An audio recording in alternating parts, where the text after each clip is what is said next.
Sir ఎట్లా చూడవచ్చు రీసెంట్గా జరిగిన ఎన్కౌంటర్లో ఇది కోవర్ట్ ఆపరేషన్ వల్లనే జరిగింది. ఇటు రామచంద్రారెడ్డి అయినా అదేవిధంగా సత్యనారాయణ రెడ్డి అయినా ఇద్దరు కేంద్ర కమిటీ మెంబర్లు ఇది చాలా చర్చనీయాంశంగా మారినటువంటి సంఘటన. ఏం చెప్తారు సార్, ఏం జరిగి ఉండొచ్చు అంటారు? అయితే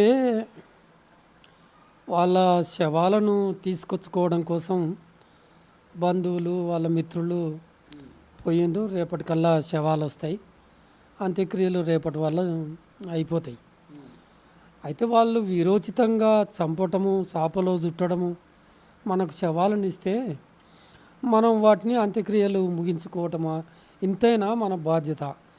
ఏడ్చుకుంటూ కూర్చోవటమేనా మన బాధ్యత అనేది ఇప్పుడు ఈ ఎన్కౌంటర్తో పౌర సమాజం చాలా తీవ్రంగా ఆలోచించాల్సిన అవసరం ఉంది. ఇప్పటికే 700 మంది చనిపోయినారు.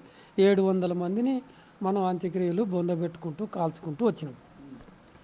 అయితే పౌర సమాజం కనుక సృజనాత్మకంగా ఉండకపోతే, స్పందన అనేది లేకపోతే, ఈ పౌర సమాజం ఎప్పుడు ఈ చర్యల వల్ల స్పందించాలంటే 2023 డిసెంబర్కు ముందు ఒక దఫాలుగా వివిధ ప్లాట్ఫామ్స్లో కేంద్ర హోంమంత్రి అమిత్ షా గారు చెబుతూనే ఉన్నారు.